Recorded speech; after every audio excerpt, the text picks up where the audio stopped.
Múltiples historiadores se han dedicado a estudiar los trances místicos o arrobamientos de Santa Teresa y hay una cierta unanimidad en mostrar un respeto profundo hacia la vida sobrenatural y hacia las vivencias espirituales de la santa.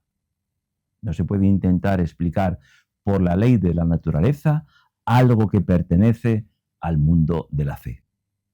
Teresa de Ávila es una personalidad tan brillante y grandiosa que impresiona incluso a sus detractores.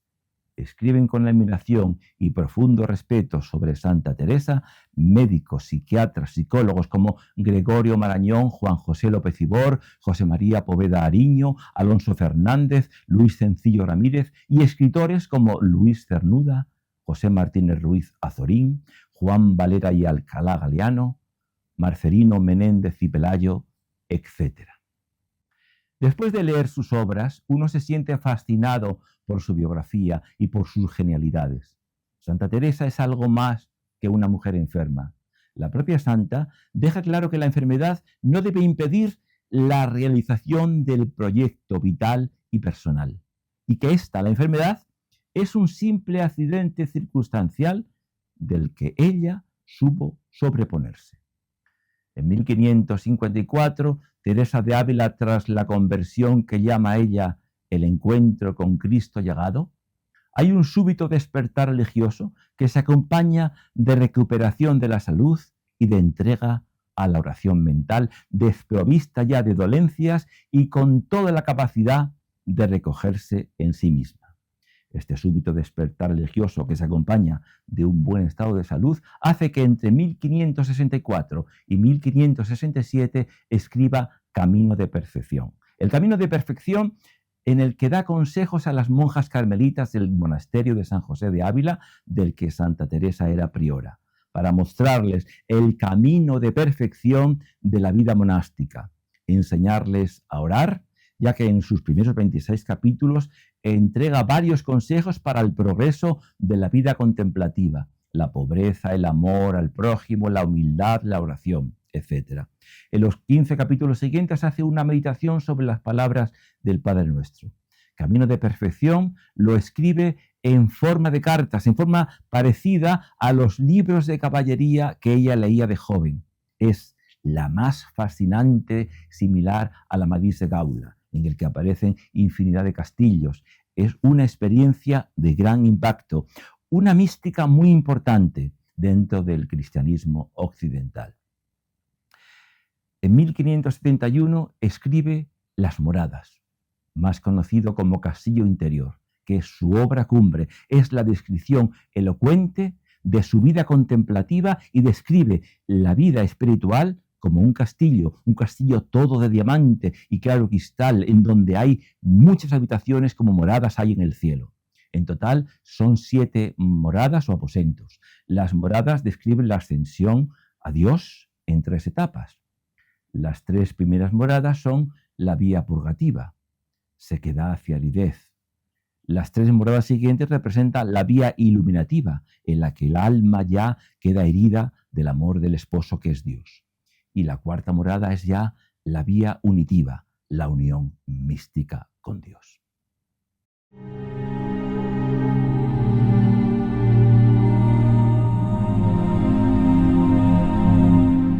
Jerónimo Gracián ocupa un puesto destacado en la vida de Teresa de Ávila, y él fue quien la estimuló a que la escribiera. Las moradas justifica la tendencia de Santa Teresa a la imprecisión en el uso de las palabras relacionadas con la experiencia mística, y así un éxtasis en cuanto en ella se junta nuestra voluntad con la de Dios.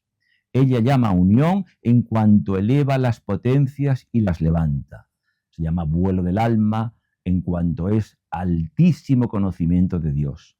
Se llama mística teológica, etc. Todos estos nombres son verdaderos y declaran algo de ese espíritu. Las moradas representan la mejor exposición y estudio de los estados místicos. Lo que hizo Aristóteles con su órganon, análisis del mecanismo del conocimiento, lo hizo Santa Teresa con la mística. Las moradas son el órganon místico. Teresa de Ávila también se configura como escritora de cartas. De las 3000 cartas que escribió, se conservan solo 500 y el libro de la vida. Las Moradas es su obra cumbre. La comienza en Toledo y la termina en Ávila 5 años antes de morir y solo en 2 meses. En las Moradas teresianas se repite constantemente que no a todos lleva Dios por ese camino.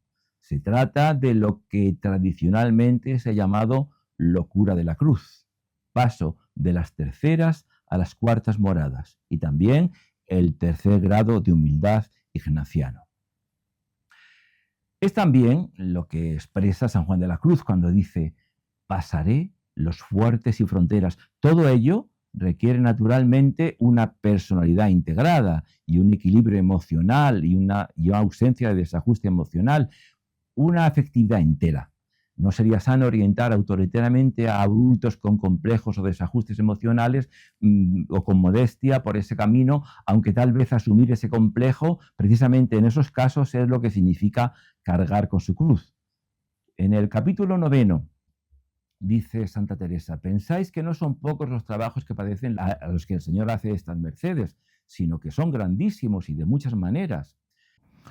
Según dice Luis Sencillo en su Tratado de Mística, Comunicación Absoluta, a la mística se debe acceder comenzando por quitar todas las interferencias del mundo exterior y encerrarse en uno mismo, en ti mismo, para escucharte en el silencio interior.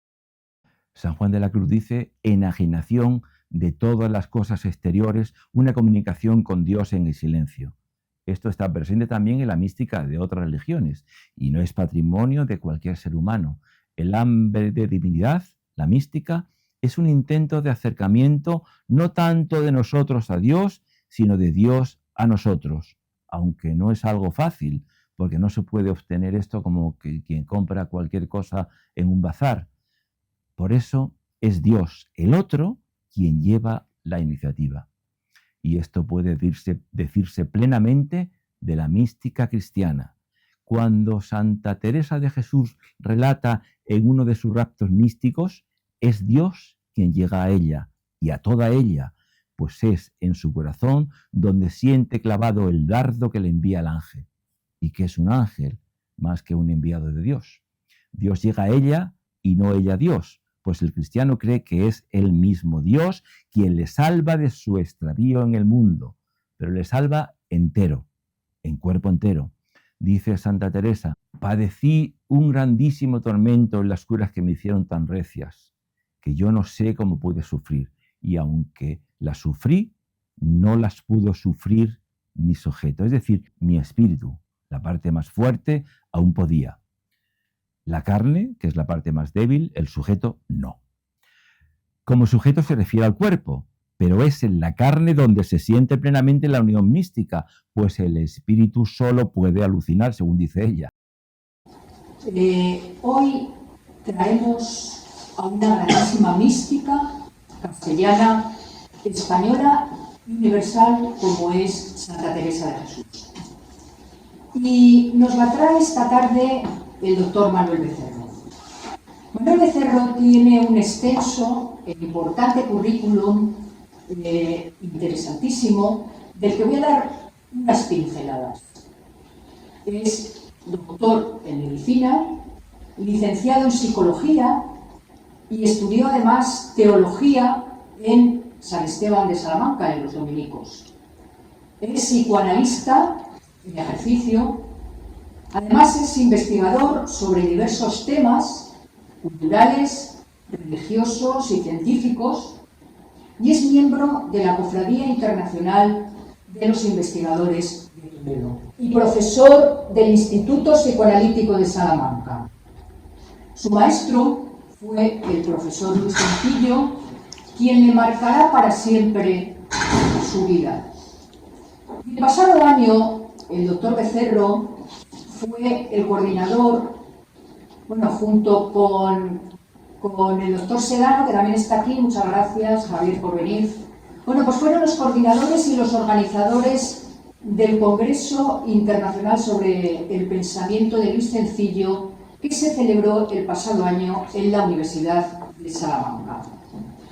Pero además yo quiero destacar una faceta que a mí me parece extraordinaria, de Manolo Cerro, y que es que se está convirtiendo en un interesante youtuber, con más de 100 vídeos, 200 editados y publicados en YouTube, y en los que va a trata distintos temas que van desde la cultura, la antropología, la psicología o la mística, entre otros muchos temas. Vídeos artísticos muy cuidados en la imagen, en el sonido y en la música. Además le acompaña su voz, que suena brillante y parece resplandeciente y cristalina. Lo vamos a ver después y lo vais a comprobar ahora mismo.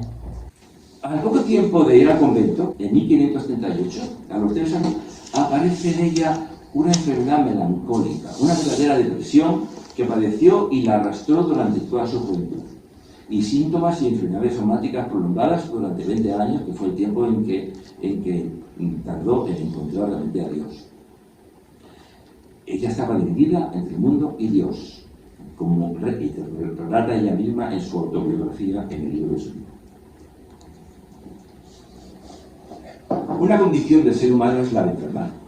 Enfermamos, tanto en los desajustes emocionales como enfermedades biológicas, y esa es una condición que en cualquier momento nos puede aparecer a cualquier ser humano.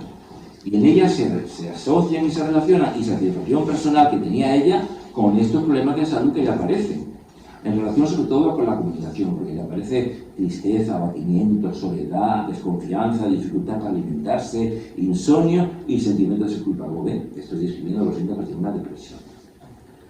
Síntomas corporales también tenía, de los que hoy llamamos fibromialgias, y síntomas motores, que hoy llamamos síntomas disociativos en medicina, lo cual nos hace pensar que era una depresión completa. El famoso neurólogo francés Jean-Martin Charcot, precursor de la psicopatología, se le ocurrió un día y dijo que Teresa d'Ávila era una histérica. Bueno, sin más explicaciones. Y como señala, Charcot prácticamente no escribió un libro suyo. Solamente lo que sabemos de él es a través de los prólogos que hacía a sus discípulos y colaboradores, con lo cual, bueno, pues como todo francés, era un poquito chauvinista y de repente calificó a Teresa de Ávila de histérica, y eso le ha perjudicado mucho después. Santos Novoa también atribuye a la histeria la enfermedad que tuvo Santa Teresa. En cambio, Gregorio Marañón no comparte en absoluto ese diagnóstico, ni tampoco Marco Venenciano, un psiquiatra muy importante, o Medralillo y López Ibor, y que en un simposio que se celebró sobre Santa Teresa llegaron a decir que, según los estudios que habían realizado en el libro de su vida, que lo explicaba absolutamente todo, tenía un proceso mental muy lúcido y no era en absoluto, tenía ninguna patología.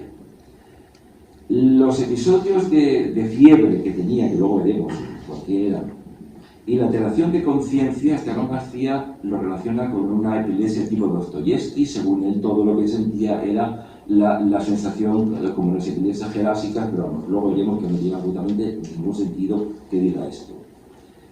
Entonces no convence absolutamente a investigadores médicos de altura los diagnósticos que se han realizado sobre Teresa de Ávila. Es más, yo me he dedicado a estudiar a Teresa de Ávila precisamente por eso, porque he escuchado muchas veces cosas incorrectas que no tienen sentido.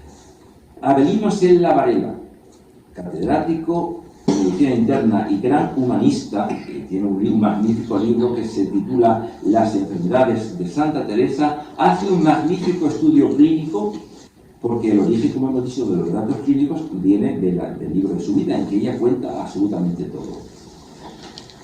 Entonces, como hemos dicho antes, en 1570, estando en el convento, lleva 3 años en el monasterio de la Encarnación, le aparece de repente una fiebre, una enfermedad. Hay que tener en cuenta que los alimentos consumidos por ella en el convento eran todos familiares. Entonces los conventos las monjas iban y aportaban ellas sus propios alimentos. No era como ahora que los alimentos los pone el convento.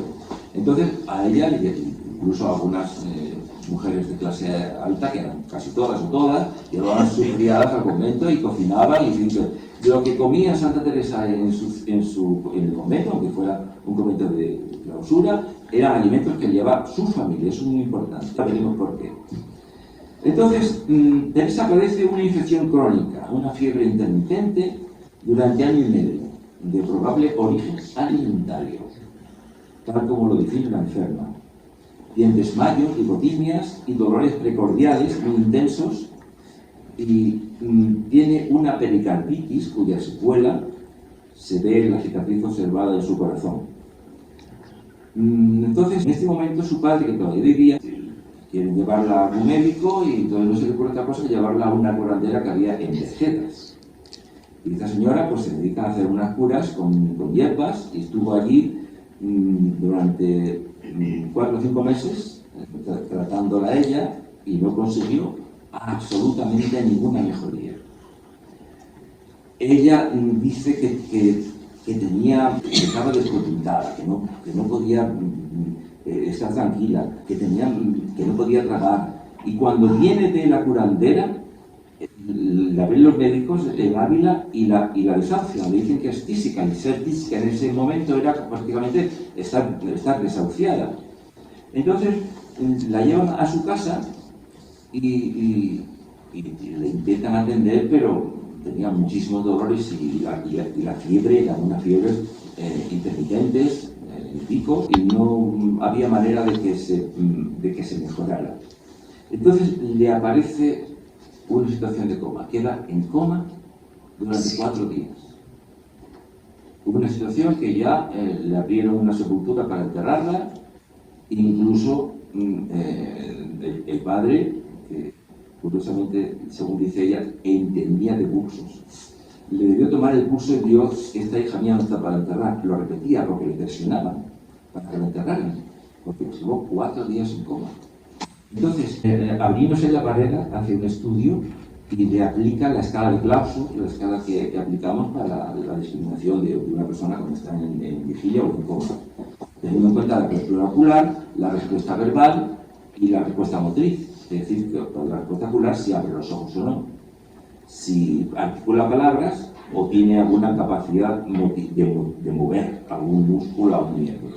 Entonces, normalmente en los 3 se puntúa con 5 cada uno de estas cosas, y el día 15 es lo normal. Y había problemas, había una situación pseudocomatosa, una situación de somnolencia, etc. Y ella puntúa con 3. Apertura ocular, 1. Respuesta verbal, 1, quiere decir que no había. Y respuesta motriz tampoco, lo cual es un coma profundo. No respondía a ningún estímulo. Y claro, según estos neurólogos, el profesor Esteban que decíamos antes, es verdad que en las epilesias, después de la epilepsia hay una situación de coma, pero una situación de coma que dura 3-4 minutos, no más. No hay ninguna epilepsia que dure 4 días de coma. Y si hubiera sido una epilepsia, hubiera tenido más crisis epilépticas durante toda la vida. Y solamente se conoce esa crisis porque ella lo estudia todo. Y cuando no contó que tenía más crisis epilépticas es porque no las tenía. Porque ya no tenía ningún pudor en inquirir todo lo que le pasaba. Y por eso se han podido hacer estos diagnósticos que vamos a ver a continuación. Acreditan que era también un coma profundo, que le echaron cera caliente en los párpados. Y eso se ve también en la serie de Josefina Molina, por cierto, una serie estupenda que hizo la televisión española sobre Teresa de Ávila. Hubo un incendio en la habitación y no se despertó ni con el humo, ni con el calor, ni con nada. Entonces, no llegaron a enterrarlo porque su padre decía: esta hija mía no está para enterrar, pero la podían haber después. ¿Cuántos enterraron? Por ejemplo, los frailes de Granada, que enterraban en situaciones parecidas. Entonces, cuando despierta del coma, se encuentra completamente con dolores tremendos, una nubilación poscomatosa. Tenía muchísimo dolor, tenía la lengua mordida, tenía faringoamigdalitis, no podía tragar agua. Ella dice que está desorientada y sentía, dice, un gran desatino en la cabeza. estaba encogida como un ovillo, que es en la posición fetal que se produce en el síndrome meningeo. El síndrome meningeo es una alteración, una inflamación de las meninges, que es lo que rodea al encéfalo y a la médula. Entonces, cuando hay una alteración de ese tipo, la contracción para que no haya dolor se produce en la posición fetal, que es la del síndrome meningeo. No podía mover ni las manos ni los pies debido a esa situación que tenía. Todas estas molestias le duraron en su casa 4 o 5 meses, hasta, dice ella, hasta la Pascua Florida.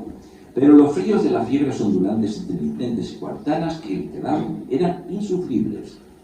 Tenía una falta de apetito, una anorexia. Y la infección que sufrió le afectó tanto al sistema nervioso central, la meningoencefalitis que hemos apuntado, o al sistema nervioso periférico, como una radiculitis. La radiculitis es una inflamación de las raíces nerviosas que comunican el sistema nervioso central con el periférico, las raíces que van por la médula y demás. Entonces, la fiebre persistió durante mucho tiempo después del estado comatoso que padeció. Y la conclusión diagnóstica, sin duda, es una infección crónica cuya fase álgica dura entre 15 meses y 2 años, que se inicia con un síndrome que calificamos como pericarditis, que cuando hay pericarditis, aparte del problema del infarto, de la angina, cuando hay pericarditis también se tiene un dolor justo en la zona de la corbata. Entonces, tanto la pericarditis como el infarto como la angina de pecho se produce un dolor precordial, que se llama.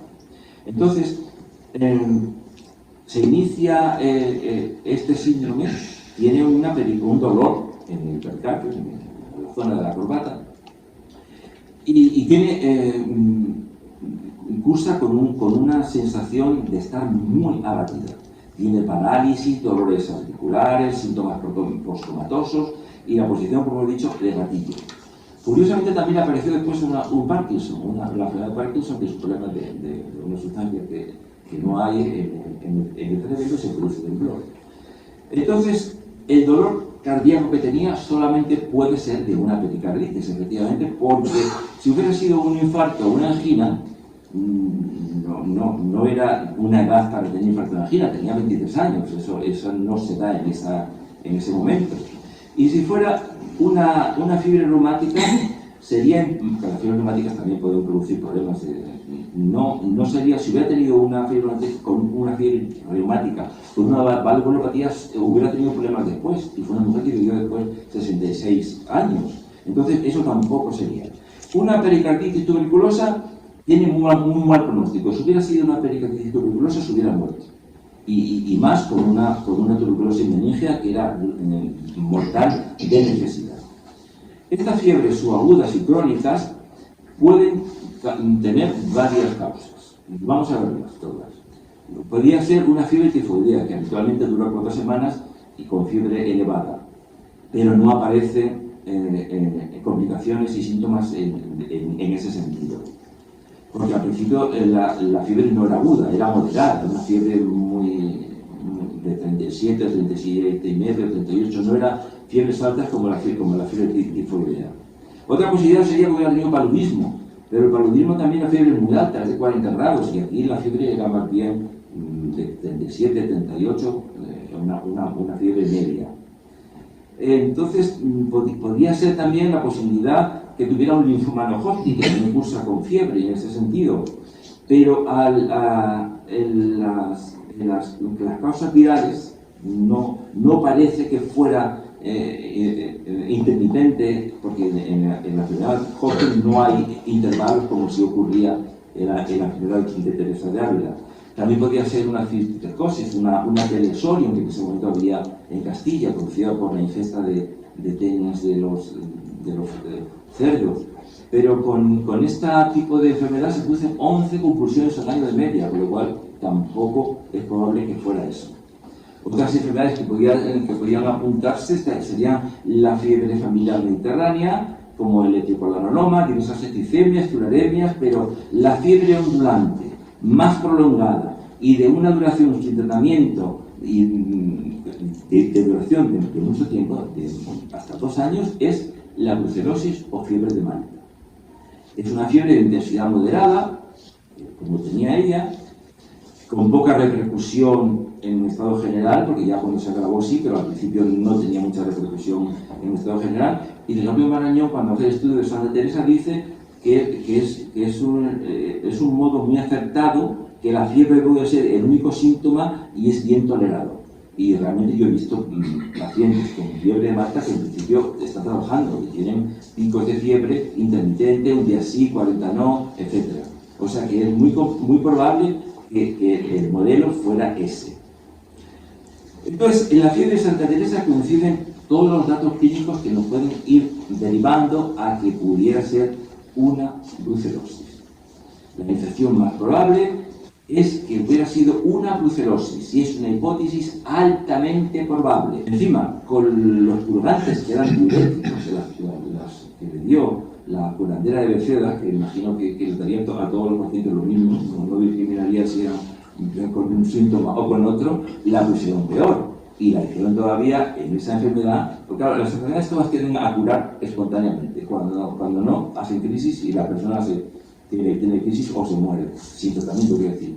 Pero si no, pues el propio organismo, con los cuerpos, reacciona y las enfermedades se curan solas. Se curan, en fin, solas algunas veces. Lo que ocurrió fue que la brucelosis se produjo, la brucela melitensis, que es una enfermedad endémica en ese momento en el siglo XVI en Ávila, en ese momento la brucela pasa al torrente sanguíneo, atraviesa la barrera hematoencefálica e invade el encéfalo. Y ahí fue por lo que se produjo el coma durante 4 días. Con lo cual, Teresa de Ávila tuvo una meningoencefalitis producida por la brucelosis. Es una hipótesis muy altamente probable. Santa Teresa sufrió muchas enfermedades en su vida, estas que estamos contando, pero sufrió mucho más por la incomprensión y por los problemas que tuvo a la hora de fundar conventos y demás, que, como ella dice, que por las enfermedades físicas, que fueron muchas y muy importantes. Cuando Santa Teresa iba en las fundaciones que hacía, ya cuando estaba recuperada de su salud, cuando iba por Palencia, notó una hemorragia, una hemorragia genital, que llamamos en medicina metrorragia. Entonces, se alarmó un poco, pero bueno, ya era una mujer muy fuerte, iba en camino de Ávila.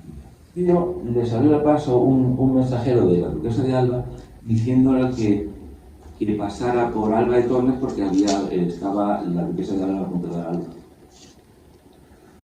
Entonces, ella se fue y por el camino tuvo una cantidad de hemorragias tremendas. Se fue a Alba de Tormes haciendo un caso de lo que le habían informado los emisarios, y el 4 de octubre apareció en Alba. Entonces iba muy mal, porque había tenido muchas hemorragias, muchas metrorragias, y al médico que la atendió no se le ocurrió otra cosa que hacer una sangría, con lo cual pues la dejó absolutamente. Entonces, ¿de qué murió Santa Teresa? Pues seguramente, no seguramente, estoy convencidísimo, que las hemorragias en una mujer de 67 años están producidas con absoluta seguridad por un tumor ovárico, un carcinoma de cuello uterino, un carcinoma epidermoide, que es propio de las mujeres casadas sobre todo, y con múltiples relaciones sexuales. O seguramente un adenocarcinoma de endometrio, que es el tumor de las monjas, que es muy frecuente y sobre todo en mujeres vírgenes, generalmente obesas, y precisamente Santa Teresa lo era. Lo más frecuente siempre en medicina es lo más probable. El mal era un flujo de sangre, que lo cuenta ella, y se entiende que murió, pero sobre todo le aceleró la muerte que le hicieran una sangría, por favor.